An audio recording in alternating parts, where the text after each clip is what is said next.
Selamat pagi, Shalom.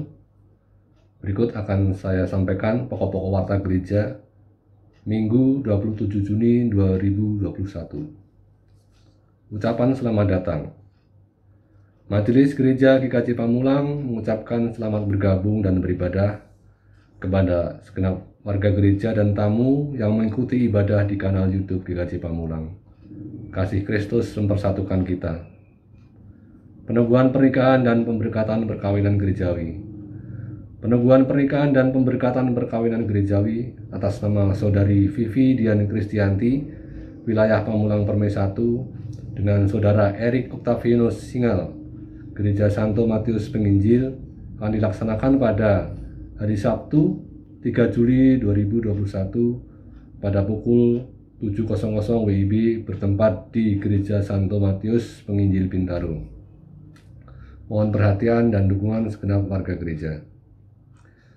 Bidstone peneguhan pernikahan dan pemberkatan perkawinan gerejawi atas nama Saudari Vivi Dian Kristianti dan Saudara Erik Octavianus Singal akan dilaksanakan pada hari Rabu 30 Juni 2021 pada pukul 19.00 WIB melalui media Zoom Meeting. PA Wilayah Bukit Indah. Pemahaman Alkitab wilayah Bukit Indah dan sekitarnya akan dilaksanakan pada hari Minggu 27 Juni 2021 pada pukul 16.00 WIB sampai dengan selesai, dipimpin oleh Pendeta Yosua BB Harahap MTH melalui Zoom Meeting. Mohon kehadiran segenap warga gereja wilayah Bukit Indah dan sekitarnya. Warta gereja ini sebagai undangan. Persekutuan Doa Wilayah Serpong. Persekutuan Doa Wilayah Serpong akan dilaksanakan pada hari Minggu 27 Juni 2021 pada pukul 20.00 WIB sampai dengan selesai, dipimpin oleh Pendeta Yosua BB Harahap MTH melalui Zoom Meeting. Mohon kehadiran segenap warga gereja wilayah Serpong dan sekitarnya. Warta gereja ini sebagai undangan. PA Wilayah Pamulang Permai 1. Pemahaman Alkitab wilayah Pamulang Permai 1 dan sekitarnya akan dilaksanakan pada hari Sabtu 3 Juli 2021 pada pukul 17.00 WIB sampai dengan selesai, dipimpin oleh Pendeta Yosua BB Harahap MTH melalui media Zoom Meeting.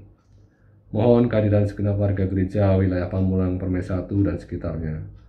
Warta gereja ini sebagai undangan.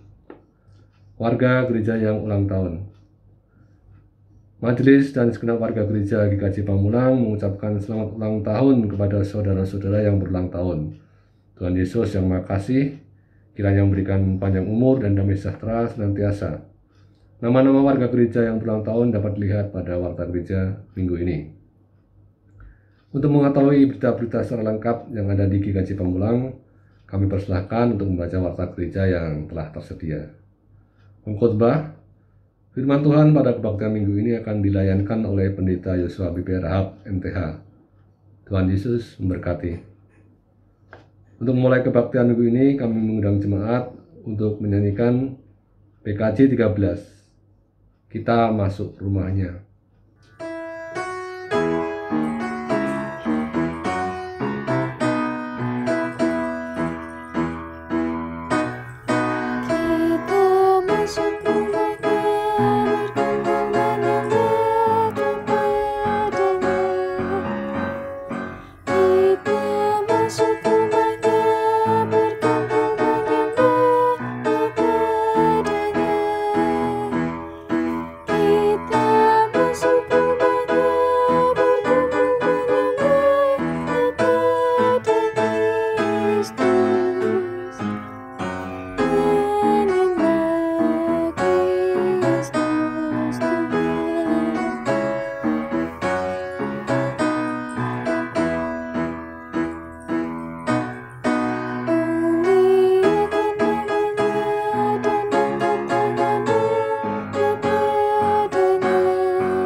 Bapak, Ibu, dan Saudaraku yang terkasih, kini mari kita memulai ibadah kita pada hari ini dengan bersama-sama memasuki votum dan salam. Pertolongan kita adalah nama Tuhan yang menjadikan langit dan bumi. Amin, amin, amin.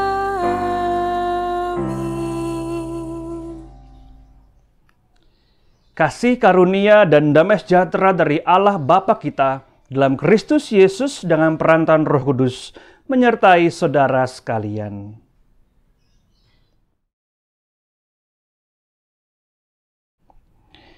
Narasi kasih pada pagi hari ini kita bersama-sama akan baca dari Kolose 3 ayat 12 sampai ke 15. Karena itu sebagai orang-orang pilihan Allah yang dikuduskan dan dikasihinya, kenakanlah belas kasihan, kemurahan, kerendahan hati, kelemah lembutan, dan kesabaran. Sabarlah kamu seorang terhadap yang lain, dan ampunilah seorang akan yang lain apabila yang seorang menaruh dendam terhadap yang lain. Sama seperti Tuhan telah mengampuni kamu, kamu perbuat jugalah demikian. Dan di atas semuanya itu, kenakanlah kasih sebagai pengikat yang mempersatukan dan menyempurnakan. Dan hendaklah damai sejahtera Kristus memerintah dalam hatimu, karena untuk itulah kamu telah dipanggil menjadi satu tubuh, dan bersyukurlah. Bapak, Ibu, dan saudara-saudaraku yang terkasih, kiranya narasi kasih ini boleh mengingatkan kita akan nilai-nilai pengampunan, kesabaran, namun juga kesatuan dalam kehidupan kita, di mana kasih selalu berorientasi pada kebersamaan, dan kebersamaan membutuhkan perjuangan. Di antaranya adalah mengampuni satu dengan yang lainnya. Mari kita bersama-sama memujikan Kidung Jemaat 387 sembari merefleksikan nilai-nilai kasih tadi. Ku heran Allah mau memberi.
Berita anugerah dari Tuhan, berbagai setiap kita yang diampuni pelanggaran dan dosanya, kini hiduplah turut dengan kehendak Allah.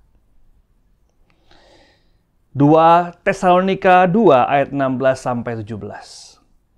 Dan Ia Tuhan kita Yesus Kristus dan Allah Bapa kita yang dalam kasih karunia-Nya telah mengasihi kita dan yang telah menganugerahkan penghiburan abadi dan pengharapan baik kepada kita, kiranya menghibur dan menguatkan hatimu dalam pekerjaan dan perkataan yang baik. Demikianlah berita anugerah dari Tuhan.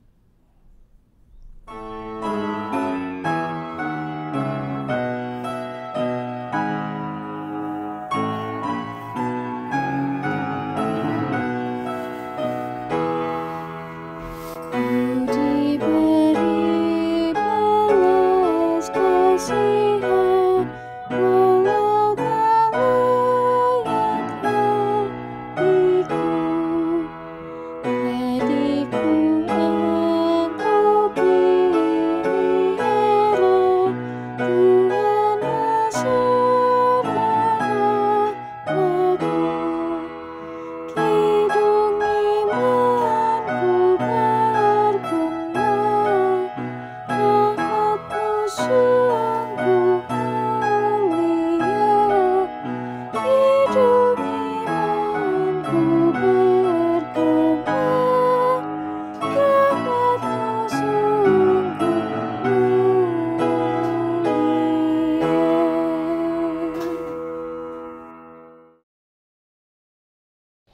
Bapak, Ibu, dan Saudaraku yang terkasih, sebelum kita membaca dan merenungkan firman Tuhan, mari kita berdoa terlebih dahulu.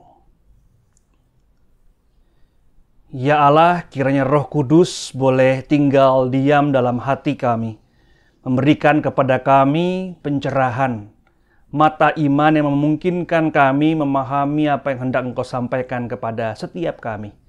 Untuk itu ya Tuhan, teduhkanlah hati kami, terangilah kami dengan terang-Mu, agar kiranya jalan yang kami tapaki setiap hari adalah jalan yang sekehendak dengan Engkau, yang seirama dengan Engkau, dan sebangun dengan Engkau juga.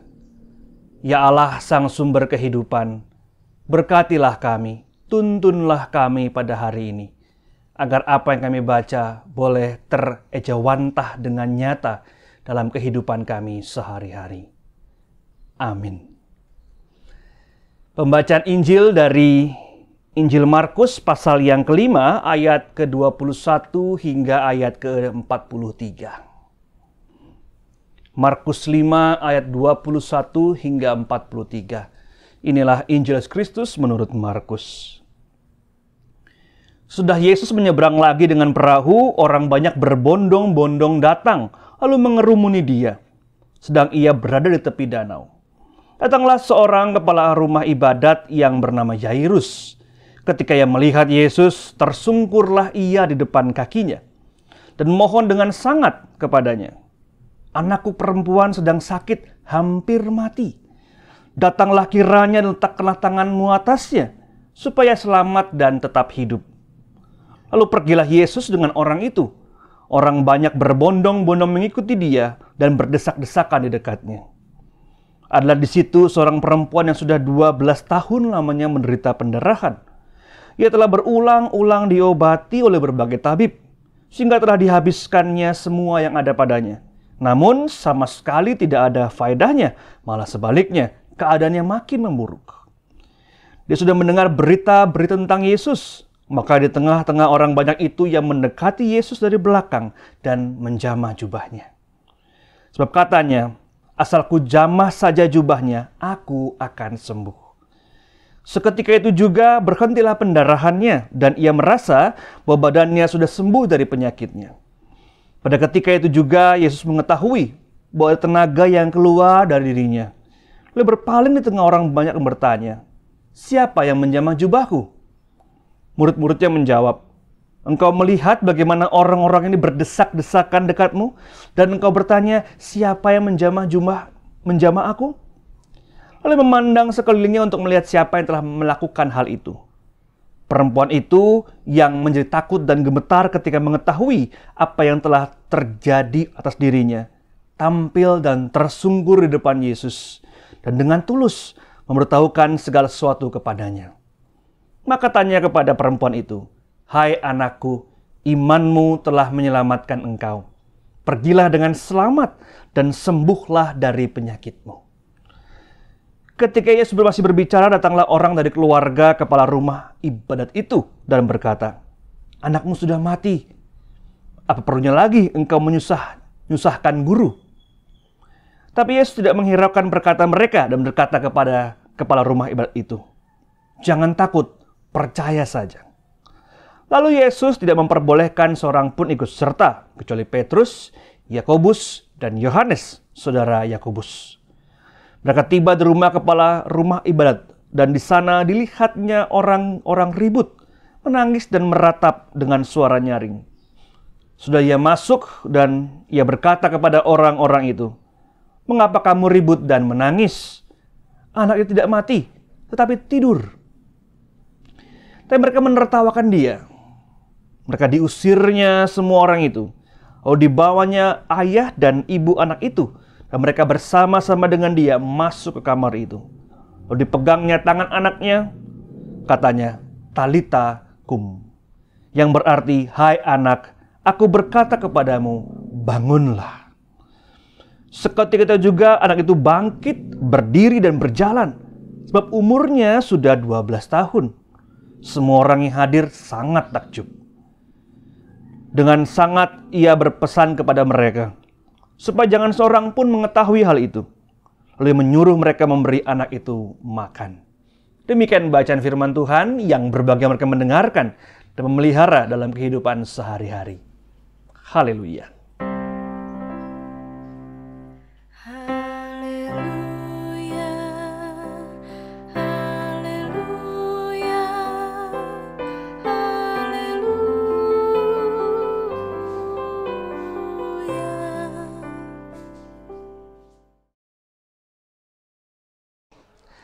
Bapak, Ibu, dan saudaraku yang terkasih, pada hari ini saya mengambil tema tragikomedi. Ini sebuah genre tulisan atau genre play atau drama yang sebetulnya cukup lazim dilakukan di zaman Yunani kuno. Jadi mereka mencoba untuk menggabungkan dua unsur yang sangat kontras begitu, antara yang tragis dengan yang komedial, sehingga mereka mencoba menggambarkan tragedi kemanusiaan kadang-kadang dengan cara-cara yang komedial, sehingga dapat ininya, kedalamannya, namun kita bisa membicarakan dengan ringan. Nah, ini adalah dua hal yang sangat kontras pada zaman Yunani kuno. Sesuatu yang tragis itu justru dilihat sebagai sesuatu yang nilai tinggi. Kenapa? Karena dia membutuhkan keseriusan, dia membutuhkan satu olah batin yang dalam sehingga bisa merasakan kesakitan dan juga perih yang dirasakan oleh orang-orang yang dalam kondisi tragedi gitu ya. Di sisi lain, komedi dalam tradisi Yunani kuno dilihat sebagai sesuatu yang sangat di bawah gitu ya, yang ringan, karena ya orang-orang yang tertawa itu kan ya nggak perlu kesungguhan hati, dalam arti ya ketawa-ketawa aja gitu ya, dengan kondisi yang sangat sederhana, sebuah peristiwa sederhana gitu tertawa gitu. Dan saya pikir sampai sekarang juga orang merasakan hal yang sama. Orang yang tertawa dan cengengesan itu kayak, kok kamu begini sih, itu jangan cengengesan kayak anak kecil lah gitu ya. Itu sesuatu yang kita nggak anggap serius gitu. Namun di saat ini ada sesuatu yang lebih tragis, yaitu ketika orang mengkomedikan yang tragis itu dengan cara yang sepele. Jadi seperti menertawakan orang yang prokes, menertawakan peraturan, menertawakan kehati-hatian orang, sehingga ngapain sih, takut dan sebagainya gitu. Sehingga kita menyepelekan semuanya, dan itu sungguh sangat berbahaya pada saat ini. Namun ada yang jauh lebih berbahaya dibanding itu, nanti kita akan bahas bersama-sama. Nah, para pendengar di zaman Yesus pada saat itu, ketika Yesus mengajar yang kita baca barusan, juga tertawa ketika Tuhan sedang membahas sesuatu yang tragis, yaitu kematian dan kesakitan seorang perempuan yang sudah bertahun-tahun, 12 tahun tepatnya, sakit pendarahan. Jadi mereka tertawa karena, kamu ngapain, mereka sudah mati, kamu mau ngapain lagi? Ini mau disembuhkan atau mau diapain? Ini kamu jangan ngelawak deh gitu ya. Kira-kira itu cara-cara gampang yang kalau kita boleh bungkus perkataan orang pada saat itu. Kamu ngapain gitu ya? Jangan candain ini gitu ya. Lalu mereka tertawa ketika Yesus mengatakan mereka tidur, sang putri ini tidur gitu ya. Tapi Yesus serius. Dan pada saat itu dia sedang mencoba memulihkan, menyembuhkan sang perempuan yang pendarahan maupun sang anak dari kepala rumah ibadat. Nah, ini dua peristiwa yang krusial karena kalau kita melihat situasi pada zaman itu, maka yang namanya aspek kekudusan atau kebersihan itu menjadi sebuah aspek yang sentral. Maksudnya apa? Bahwa pada zaman itu seseorang dinilai letaknya, posisinya di masyarakat itu salah satunya adalah karena kekudusannya. Dan sang perempuan yang berdarah selama 12 tahun ini adalah seorang perempuan yang betul-betul di bawah. Kenapa di bawah? Karena dia dianggap tidak kudus alias kotor begitu ya. Dia bernoda, dan karena itu dalam hukum orang Yahudi kuno, dia nggak bisa melayani suami, dalam arti ketika masakannya nggak boleh dimakan suami, ketika mengerjakan sesuatu untuk suaminya, ngasih minum, bikin minum juga nggak boleh untuk suaminya. Dia nggak bisa datang ke bait Allah. Ada banyak sekali peraturan-peraturan untuk para perempuan yang sedang pendarahan gitu ya. Ini pendarahan bukan arti pendarahan sakit darah gitu ya, kemudian luka gitu, bukan, tapi dia menstruasi selama 12 tahun dan nggak berhenti-berhenti gitu. Walaupun mungkin enak juga ya, nggak perlu masakin suami gitu, hore, bebas gitu. Tapi ya itu yang dia rasakan. Dia nggak bisa berfungsi normal sebagaimana seorang perempuan seharusnya berfungsi dalam zaman itu. Dia mengalami disfungsi sebagai seorang manusia dan sebagai seorang perempuan pada saat itu. Dan itu menyakitkan dirinya, dan posisi dia di masyarakat menjadi sungguh sangat rendah dilihat oleh orang lain. Nah, pada saat ini ketika sang perempuan itu datang kepada Tuhan dan menjamah jubah Tuhan Yesus, disitulah kemudian dia disembuhkan namun juga dipulihkan. Jadi ini dua kata yang berbeda, kita perlu berhati-hati memakainya. Disembuhkan berarti tubuhnya menjadi tidak lagi sakit. Tapi dipulihkan berarti posisinya, kondisinya, dan juga fungsinya sebagai seorang manusia kembali seperti semula. Dia bisa masak-masakan dan dimakan suaminya, dia bisa bikin minuman dan diminum suaminya, dia bisa pergi ke bait Allah dan seterusnya. Ada begitu banyak hal-hal yang tadinya dia nggak bisa lakukan, dia ditekan oleh peraturan ini karena Allah memulihkannya, dihidupkan kembalilah sang perempuan ini. Kemudian dia menjadi seorang perempuan yang utuh kembali. Tragis memang mendengarnya, namun itulah yang terjadi pada saat itu dan Tuhan Yesus menyembuhkan dan memulihkan sang perempuan tersebut. Begitu juga dengan sang kepala rumah ibadat. Kenapa? Karena pada saat itu namanya kematian yang tidak wajar itu selalu dilihat sebagai suatu hal yang berhubungan dengan dosa. Kamu salah apa dulu gitu ya? Kamu punya dosa apa sehingga anak-anakmu seperti ini? Selalu dihubungkan dengan cara seperti itu. Dan ketika ini terjadi, sang kepala rumah ibadat ini merasa juga, apa salahku? Kok nggak bisa apa-apa? Aku mendedikasikan hidupku untuk rumah Tuhan, kok malah disalahin gitu ya? Jadi kira-kira kayak majelis lah gitu ya. Rumah ibadat itu kayak majelis, pengurus rumah ibadat, sehingga apapun dia yang menyiapkannya. Nah, di tengah-tengah sistem kekudusan ini, Tuhan datang menyembuhkan dan memulihkan kedua orang ini. Sang perempuan yang sakit pendarahan dan sang anak yang sudah mati sebetulnya kemudian dibangkitkan oleh Tuhan Yesus. Dan kita melihat di kedua-duanya mereka mendapatkan kehidupan yang baru. Seperti yang dihembuskan nafas yang baru, pengharapan yang baru. Dikatakan kini kamu hidup. Kini kamu sudah nggak lagi seperti yang lama. Kamu adalah manusia yang baru.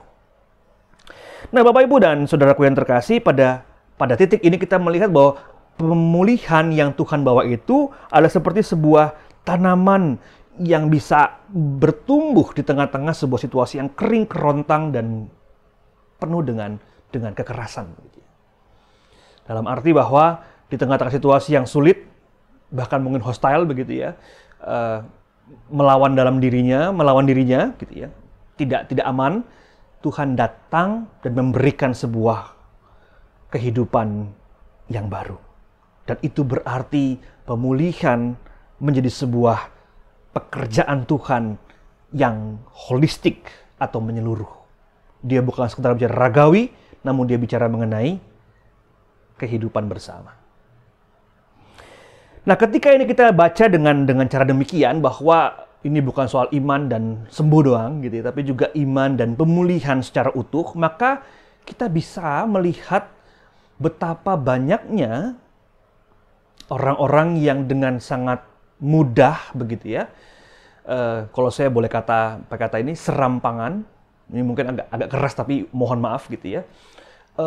Dengan sangat mudah justru malah membuat orang-orang yang tadi sudah retak karena sakit, kemudian hancur berantakan, luluh lantah karena memang dikatakan seperti ayat ini gitu ya.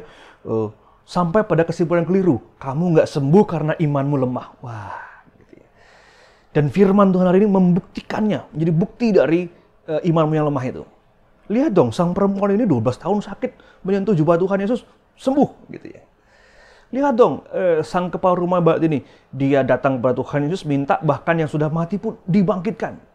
Jadi kalau kamu sakit, nggak sembuh-sembuh, itu namanya kurang iman. Ini kesimpulan yang keliru, dan mohon maaf sekali lagi, serampangan. Karena apa yang dibicarakan bukan sekedar soal kesembuhan. Namun iman yang dimiliki oleh perempuan tersebut dan kepala rumah ibadat itu adalah bagaimana iman itu memungkinkan dia untuk berjuang mendekat kepada Tuhan. Jadi jangan kita melompati satu bagian di sini. Jadi ada iman, ada kesembuhan, lalu kemudian kita lompat gitu. Bukan, tapi iman memungkinkan dia, kedua orang ini, untuk datang kepada Tuhan dan Tuhan menyentuh mereka, menjamah mereka. Kemudian sembuhlah orang-orang itu. Nah, kita sebagai manusia hanya bisa memastikan apa yang kita lakukan itu di bagian yang pertama ini, antara iman dan datang kepada Tuhan. Jadi iman datang kepada Tuhan. Karena iman yang saya miliki, maka saya bisa terus-menerus berharap pada Tuhan. Karena iman yang dimiliki oleh sang kepala rumah ibadat, dia bisa terus-menerus berusaha walaupun ada yang mengatakan sudah mati gitu ya, dia masih beriman. Walaupun sang perempuan sudah 12 tahun pendarahan, dia masih punya iman. Ini yang bisa kita pastikan. Iman saya membawa saya kepada Tuhan. Tetapi bagian yang kedua, Yesus menyembuhkan, memulihkan, itu adalah bagian Tuhan dan bukan bagian kita. Sekali lagi, yang bisa kita pastikan di sini. Namun di bagian kedua, itu adalah kisah yang Tuhan tulis sendiri dan bukan kita sebagai manusia memerintahkan dia untuk melakukan tersebut.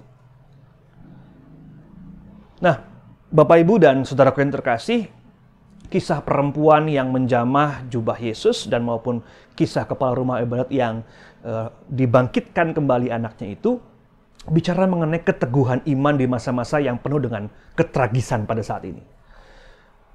Sebuah kepenuhan, kepengharapan di tengah-tengah situasi yang seakan-akan berputar 180 derajat dari pengharapannya.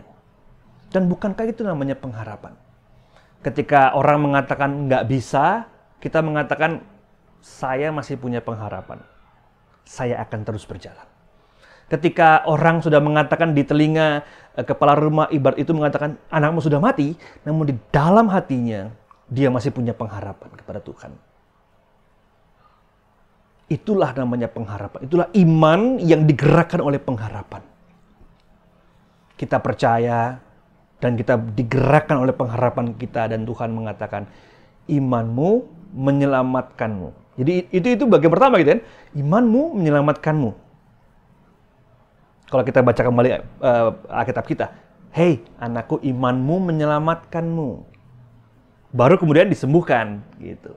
Itu bagian kedua yang merupakan bagian Tuhan. Kita memastikan diri kita di bagian yang pertama, imanmu menyelamatkanku. Nah, untuk itu pada hari ini kita mencoba membaca Alkitab kita, kisah Yesus yang menyembuhkan perempuan yang berdarah dan juga mengenai pendarahan dan juga sang kepala rumah ibadat, anaknya yang dibangkitkan kembali ini, bukan sebagai sebuah ayat yang justru membenamkan, menjerumuskan teman-teman kita, sahabat-sahabat kita yang sedang sakit ini mengatakan kamu gak punya iman. Enggak, kita nggak boleh mengatakan demikian. Saya mohon maaf, saya harus agak tegas gitu ya. Kita nggak bisa mengatakan demikian. Namun sebaliknya, ini menjadi sebuah momen di mana kita memulihkan kehidupan bersama. Ingat, imanmu menyelamatkanmu. Itu berarti kita mengalami pemulihan secara holistik. Gitu ya.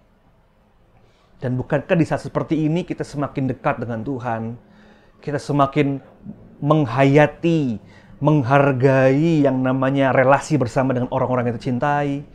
Bukankah di saat seperti ini kita semakin merindukan dan betul-betul merayakan ketika kita bertemu dengan orang-orang yang selama ini nggak pernah kita temui. Atau mungkin jarang kita temui. Kita kayak, waduh, senang banget yang bisa ketemu gitu ya. Mungkin kalau dulu ketemu itu kayak biasa saja gitu. Sekarang tuh betul-betul, waduh, betul-betul ketemuan tuh sungguh kita nikmati detik per detik, kita nikmati senyumannya, kita nikmati marahnya mungkin gitu ya, cemburunya kita nikmati dan sebagainya. Kita betul-betul mencintai itu, kita betul-betul menghargai itu.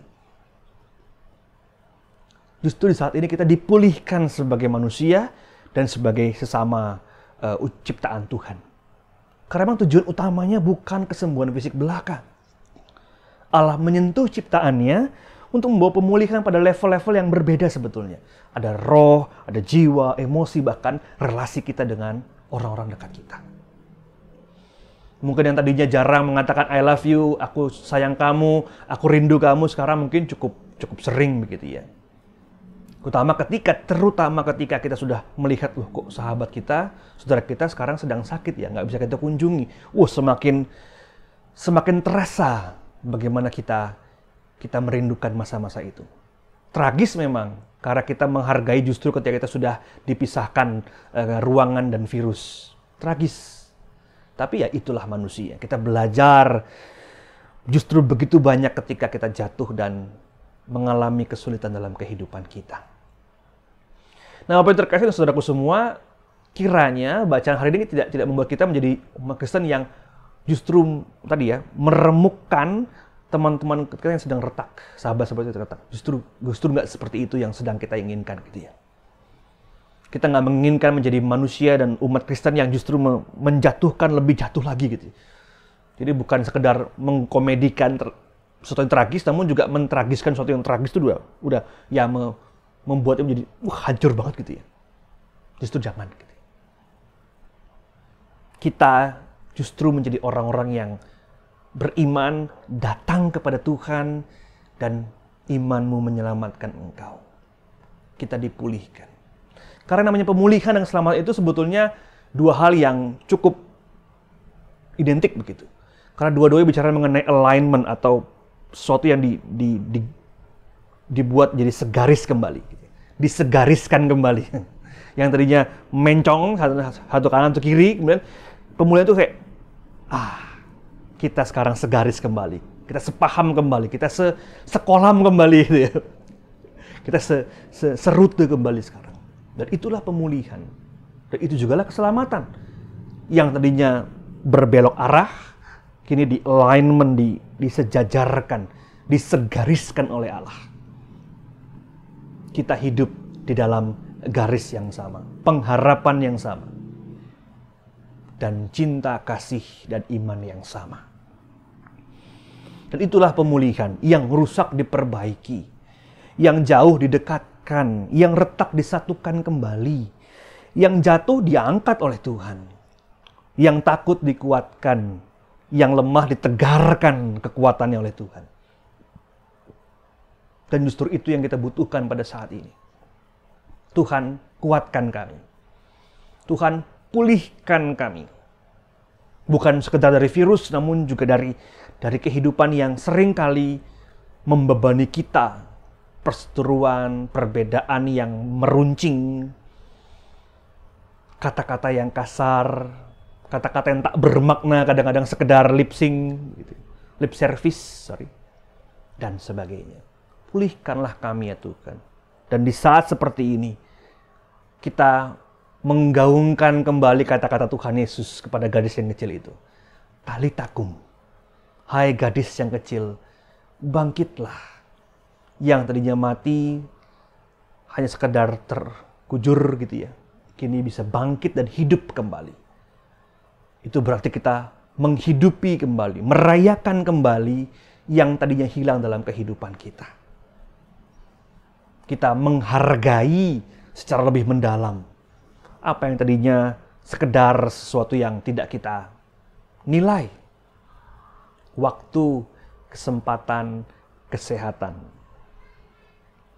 Waktu, kesempatan, dan kesehatan. Ketika waktu kita banyak, tak terasa.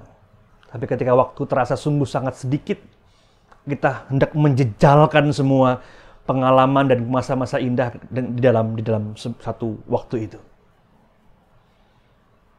Namun di saat yang sama kita diajak lihat kembali, dipulihkan kembali, flashback ke belakang, namun juga menghidupi di masa kini. Terima kasih untuk waktu yang sudah berlalu.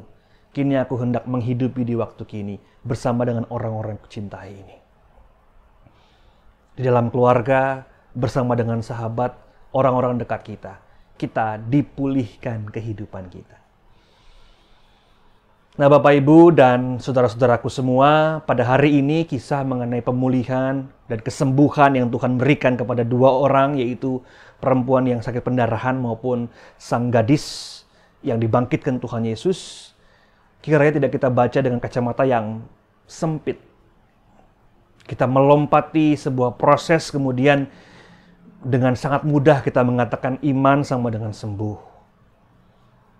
Pembacaan seperti ini sangat berbahaya di saat sekarang ini. Bahkan sangat mungkin membenamkan, kembali meremukkan yang sudah retak tadi. Kemudian orang semakin terjerembab. Apa salahku sehingga aku harus kena seperti ini? Justru di saat seperti ini, kata pemulihan menjadi sebuah kata kunci untuk kita semua. Kita bertanya dalam hati kita masing-masing. Ya Tuhan, dalam hidupku pada saat ini, apakah yang harus kami benahi? Apa yang harus kami hargai, lebih hargai lagi? Apa yang harus kami rayakan kembali pada saat ini? Apa yang harus kami pulihkan pada saat ini? Relasi mungkin? Hubungan satu sama lain? Masa lalu mungkin?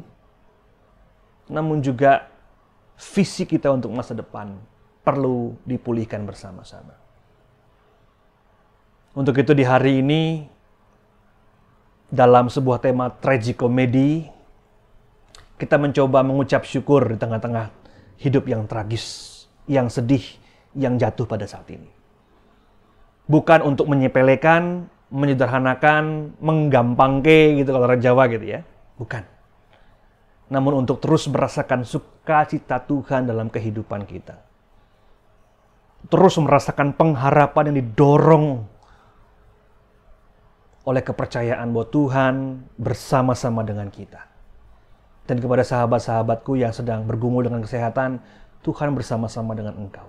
Imanmu menyelamatkanmu. Imanmu membuat kamu semakin gentar, semakin derap langkah itu semakin cepat begitu ya, dan teguh berjalan kepada Tuhan. Dan justru dalam keadaan sakit pun, bahkan dalam keadaan sakit pun, keselamatan itu boleh terus kita rayakan sebagai umat Kristen. Selamat berpulih, selamat segaris kembali dengan Tuhan, namun juga segaris dengan orang-orang sekitar kita. Merayakan hal-hal yang selama ini kita tidak hargai. Dan di saat yang sama, terus memiliki pengharapan, Tuhan jamahlah kami, sentuhlah kami, agar kiranya pemulihan yang kami usahakan ini, kiranya juga boleh Engkau lengkapi dan sempurnakan dengan rancangan-Mu yang indah. Apapun itu kami lakukan, kami jalani, karena kami sudah segaris dengan Engkau, sejalan dengan Engkau. Selamat berjuang, selamat dipenuhi dengan pemulihan. Tuhan memberkati kita semua. Amin.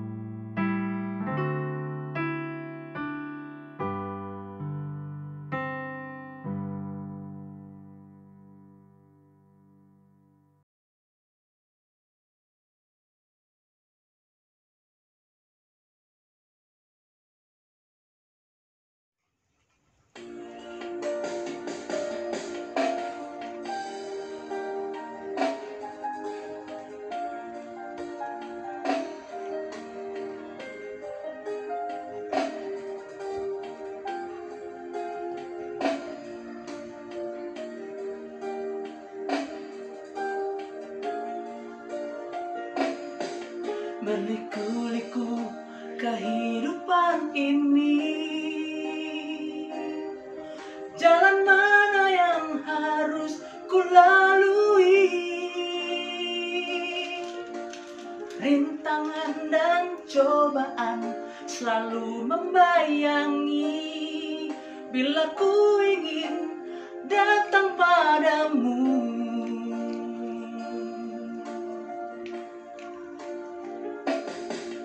Kulayangkan pandang di awan-awan, sejenak anganku bertanya-tanya, dapatkah hati ini bagaikan pelangi, setiap saat pancarkan damai. Tuhan, berikanlah kuasa-Mu, jadikan aku pelangi-Mu, kelak dapat menerangkan kegelapan bumi. Tuhan, peganglah tanganku ini, bila mendaki bukit terjal, janganlah diombak-ambingkan.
bukit terjal, janganlah diombang-ambingkan iman percayaku. Tuhan berikanlah kuasa-Mu, jadikan aku pelangi-Mu, kelak kan dapat menerangi kegelapan bumi. Tuhan peganglah tanganku ini, bila mendaki bukit terjal, janganlah diombang-ambingkan iman percayaku. Karena kasih-Mu Tuhan ada pengampunan, karena kasih-Mu Tuhan aku diselamatkan.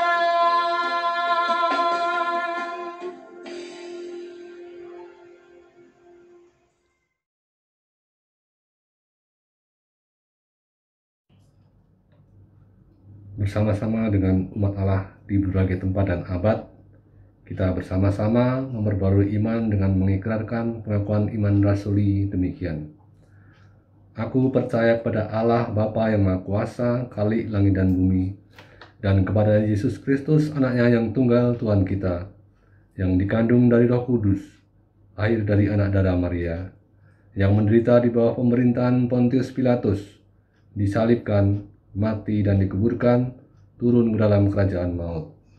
Pada hari yang ketiga, bangkit pula dari antara orang mati, naik ke surga, duduk di sebelah kanan Allah, Bapa yang Maha Kuasa, dan akan datang dari sana untuk menghakimi orang yang hidup dan yang mati.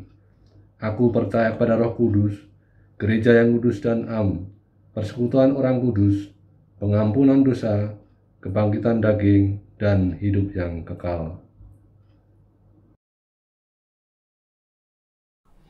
Kini mari kita menaikkan doa-doa syafaat kita. Ya Allah, pada saat ini kami hendak mengingat sahabat-sahabat kami yang sedang bergumul dengan kondisi kesehatan mereka.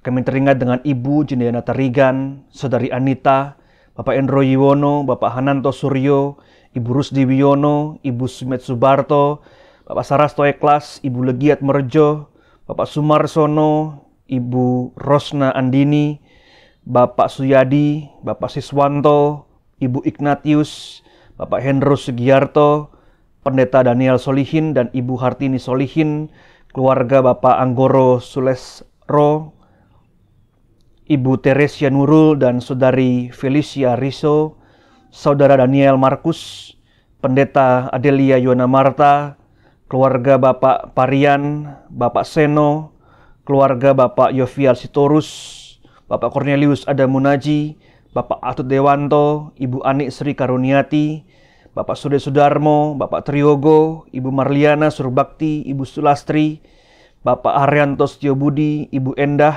Suranto, Bapak dan Ibu Agus Haryanto, Ibu Murni Sudrajat, Bapak Langgeng, Ibu Ratna Pujo, Ibu Rini Gatot, Ibu Sri Mujiono, Bapak Aryadi Kristanto, Bapak Yosef, dan Ibu Eli Kumendong, Diaken Sunu Harmanto, Ibu Lela dan Saudari Ayu Sunu, keluarga Bapak Rujianto Lumanto dan Ibu Tan Suhaimi, Penatua Eristiawan, Pendeta Wuryanto Handio Adi, Ibu Retno Goliah, Bapak Kusuma Bayu Aji, Ibu Diah Heri Suyitno, Ibu Wahyu Indiah, Ibu Veronica Indah, Ibu Mundijah, keluarga Daniel Sumardiana, Ibu Walasri Bianca Storus, Ibu Niken, dan nama-nama lain yang kami ikat di hati kami masing-masing.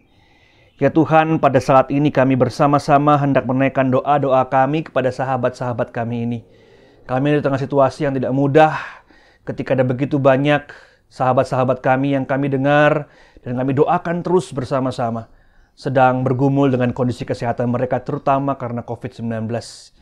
Ya Tuhan, kami terus berdoa kiranya tangan-Mu menjamah mereka, Tangan-Mu menopang hidup mereka, sehingga di saat-saat ini ada semangat baru yang terus mereka miliki. Ada semangat yang terus tertanam dalam hati mereka, sehingga ada pergerakan dan progres dalam kesehatan mereka. Ketika tubuh kami lemah, kami kuat karena Engkau bersama-sama dengan kami. Ya Tuhan, berkatilah sahabat-sahabat kami ini. Engkau sobat yang sejati, Engkau berjalan bersama dengan mereka. Kami juga berdoa untuk orang tua kami, Ibu Suwari Sabari, Pak Patmo Suparjo, Pak Wagimin, Ibu Marsia Suparni, Pak Mandor Saup, Ibu Salmi, Ibu Sri Astuti, Ibu Kusnadi, Ibu Luki Kaluhuran, Pak Bisok Storus, Bu Wahyudi Sumitro, Pak Idi Pikauli, dan nama-nama lain. Setiap orang tua yang kami ingat satu persatu ya Tuhan. Orang tua yang kami cintai satu persatu ya Tuhan. Berkatilah mereka. Anugerahkanlah hari tua yang begitu penuh dengan kebahagiaan, sukacita di hati mereka setiap hari. Mereka boleh melihat dan merasakan betapa berkat-berkat-Mu tak kunjung habis dan terus-menerus memberkati kehidupan mereka. Kiranya kesehatan dan juga tubuh yang prima tak pernah juga jauh dari kehidupan mereka. Kami juga berdoa ya Tuhan untuk bangsa Indonesia, bangsa kami yang cintai ini ya Tuhan. Pulihkanlah bangsa kami dari berbagai macam COVID-19, virus-virus maupun orang-orang yang membuat situasi saat ini seperti sebuah situasi yang diremehkan begitu saja atau menggampangkan begitu saja. Kami percaya Tuhan Engkau memberikan kepada setiap kami kedewasaan, namun juga hati yang berempati, bersimpati dengan sahabat-sahabat kami sedang bergumul saat ini. Sehingga dengan demikian bersama dengan para pemimpin bangsa kami dan para tenaga medis yang terus berjuang, kami satu persatu juga berjuang di tempat kami masing-masing dengan menjaga diri kami, menjadikan hidup kami, tubuh kami, hari-hari kami sebagai orang-orang yang dapat dilihat, dicontoh, dan dimulai dari kami. Ada kesadaran untuk terus-menerus menjaga diri dan menjaga sesama ya Tuhan. Kami juga berdoa untuk gereja-gereja yang pada saat ini juga bergumul dengan kondisi yang berubah dengan cepat pada saat ini. Kiranya setiap gereja juga boleh awas diri, mawas diri, sehingga dengan demikian kami tidak gegabah dengan iman yang sebesar biji sawi ini ya Tuhan.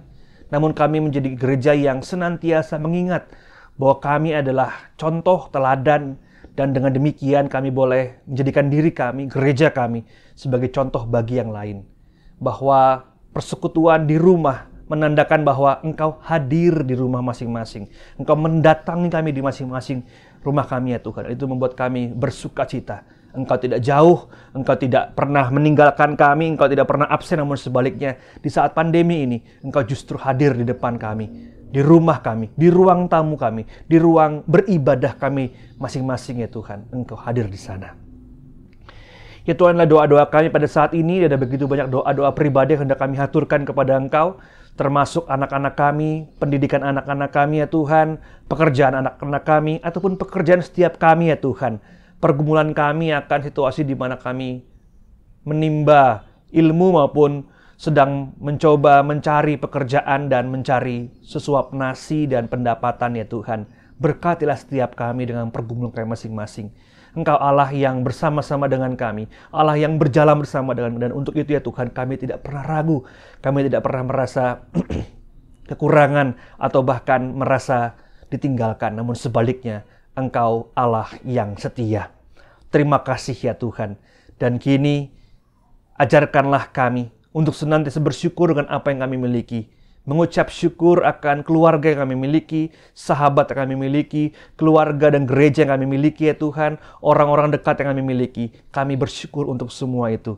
Dan kiranya hari-hari kami diliputi dan dilimpahi dengan ucapan syukur. Terima kasih ya Tuhan. Dan sekarang kami menutup doa kami dengan doa Bapa kami. Bapa kami yang di sorga, dikuduskanlah namamu, datanglah kerajaan-Mu, jadilah kehendak-Mu di bumi seperti di sorga. Berikanlah kami pada hari ini makanan kami secukupnya, dan ampunilah kami akan kesalahan kami, seperti kami juga mengampuni orang yang bersalah kepada kami. Dan janganlah mau kami ke dalam pencobaan, tapi lepaskanlah kami daripada yang jahat. Karena Engkau yang punya kerajaan dan kuasa dan kemuliaan sampai selama-lamanya. Amin. Jemaat yang terkasih, marilah kita memberikan persembahan kepada Tuhan sambil mengingat 1 Tawariks 29 ayat yang ke-17. Aku tahu ya Allahku bahwa Engkau adalah penguji hati dan berkenan kepada keikhlasan, maka aku akan persembahkan semuanya itu dengan sukarela dan tulus ikhlas. Dan sekarang umatmu yang hadir di sini telah kulihat memberikan persembahan sukarela kepadamu dengan sukacita.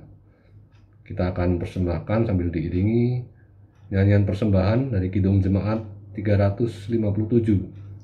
Dengar panggilan Tuhan. Dengar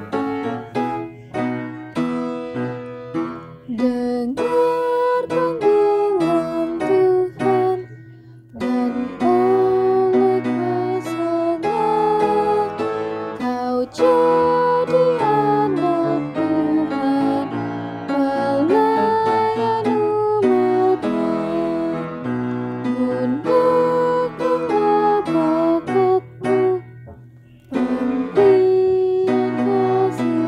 Gunakanlah bakatmu, pemberian kasih-Nya, amalkanlah karyamu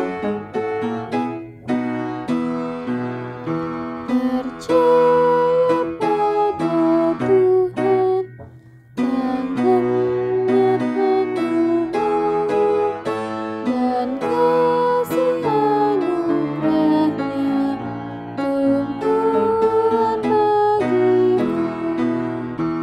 Berikanlah bantuan bagi sesamamu, pancarkan cahaya Tuhan di dalam hidupmu.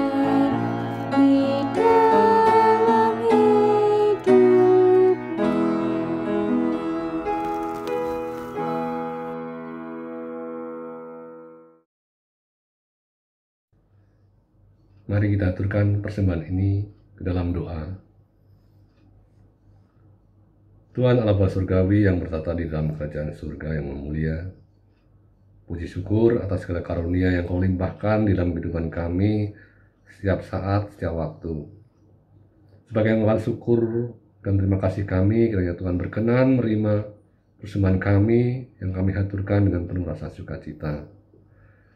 Kiranya Tuhan kuduskan dan sucikan Tuhan, sehingga persembahan ini layak sebagai sarana untuk keluhuran dan kemuliaan nama-Mu di muka bumi ini. Kami berdoa untuk setiap tangan yang mengelola persembahan ini. Kami percaya Tuhan senantiasa karuniakan kebijaksanaan, sehingga persembahan ini dapat dipergunakan sebaik-baiknya seturut dengan kehendak-Mu. Segarkan jiwa kami Tuhan untuk sebuah kerinduan bahwa persembahan yang sejati adalah tubuh dan jiwa kami sebagai persembahan yang hidup, yang kudus dan yang berkenan di hadapan-Mu.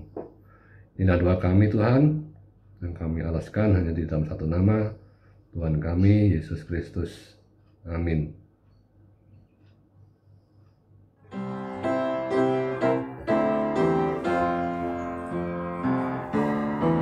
Yesus menginginkan padaku bersinar baginya, dimanapun ku berada, ku mengenangkannya. Bersinar, bersinar, itulah kehendak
Saudaraku yang terkasih, kini arahkanlah hatimu kepada Allah. Jadilah saksi Kristus. Terpujilah Allah. Kini terimalah berkat-Nya. Semoga Allah, sumber pengharapan, memenuhi kamu dengan segala sukacita dan damai sejahtera dalam iman kamu, supayalah kekuatan Roh Kudus kamu berlimpah-limpah dalam pengharapan dari sekarang sampai selama-lamanya. Amin.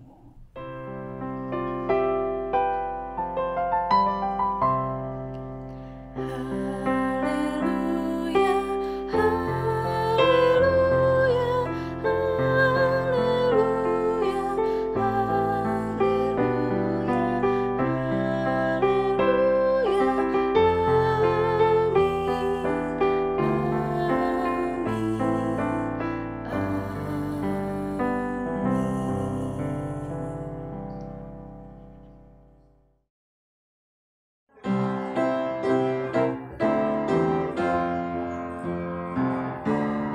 Kumohon Yesus menolong, menjaga hatiku,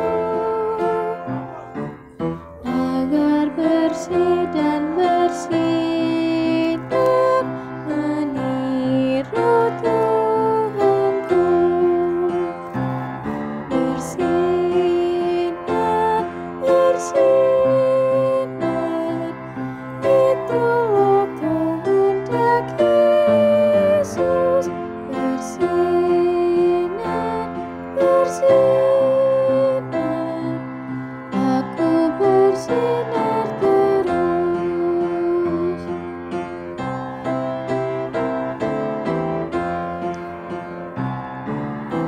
Aku pun ingin bersinar dan melayaninya,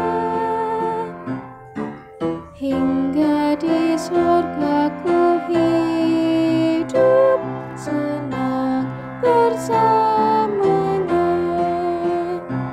Bersinar, bersinar, itulah kehendak Yesus. Bersinar, bersinar, aku bersinar terus.